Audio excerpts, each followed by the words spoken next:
Bro, how many times have you heard, I hate the post-time skip because it does not focus on the Straw Hats. But then, their favourite arcs are literally Impel Down and Marineford, the arcs with no Straw Hats, apart from Luffy himself. And unlike the post-time skip, the Straw Hats aren't just merely underutilized, no, they literally aren't there in Marineford at all. Literally everything that is complained about with the post-time skip is literally amplified during Marineford. Because really, Whitebeard, Ace, Luffy, and the Impel Down Alliance are the main characters of that story. The Straw Hats, due to Kuma, are nowhere to be seen. Which got me thinking, do people actually hate the post-time skip due to the lack of Straw Hat focus? Or is this just a sentiment that gets recycled so many times like a broken record? People keep banging the post-time skip sucks drum constantly to the point where it's been engraved into people's minds, even if they did not originally have this take towards the post-time skip before looking at community opinions. Because honestly, I only caught up to One Piece in 2025, and honestly, I've never had an issue with the post-time skip. All the opinions that I see, such as Kid sucks, the post-time skip sucks, Luffy sucks, everything sucks, all these opinions that I hear blow my mind, because outside of community stuff, outside of agenda stuff, when I was watching One Piece completely free from all that, I thought post-time skip was absolutely peak, and I still think it is. But I understand that it's not perfect. So with everything that I just said, what is the real problem with the post-time skip? Because it's clearly not the Straw Hats. The greatest arc in One Piece period, Marineford, has no Straw Hats. The problem is this: quality versus quantity. The post-time skip is bloated and full of canon filler and fluff. Did we really need the Colosseum in Dressrosa to be that long with that many NPC characters with forgettable names? And then you have Wano. Did we really need 9 scabbards? Not to mention those weird mafia guys that Hyogoro used to know. Like, does anybody care about them? Would Wano be any different without them? Wano is an incredibly ambitious arc, and it really could have been the second Marineford. It had all the ingredients, but the difference is that Marineford used its enormous cast to create a concentrated story. And just like Wano, Marineford has dozens of characters, but the difference is everything revolved around one simple objective. Just one: save Ace. That's the only objective, not millions. All the characters were constantly converging on the same conflict, so despite the ridiculous scale, the narrative itself remained incredibly focused. Wano, on the other hand, has so many characters, factions, and different objectives. Because the attention is so split and divided on each thing isn't given enough development or focus. And honestly, Wano could be caught by at least 100 chapters and it would fundamentally be the same story. And literally no pre-time skip arc is as long as Wano. Heck,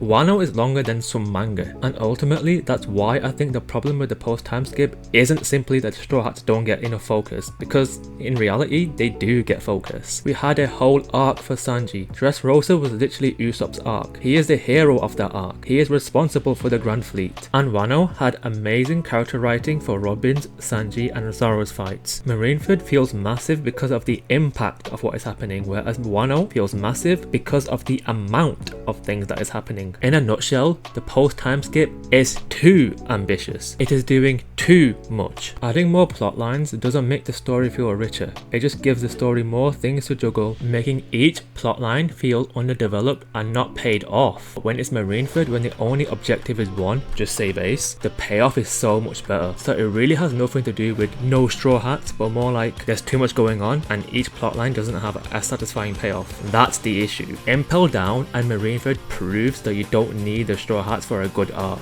Impel Down had an amazing payoff, Marineford had an amazing payoff, despite having all the ingredients the Wano arc did. So in conclusion, no, I don't think the problem is the Straw Hats, the problem is there's too much fluff without a satisfying payoff. But what do you guys think? Definitely comment down below. If you like this video, you'll definitely like this one over here. And massive thank you to my members, Cats A My Family, Uzo Timor, and Mr. Bushido 56, and I will see you there.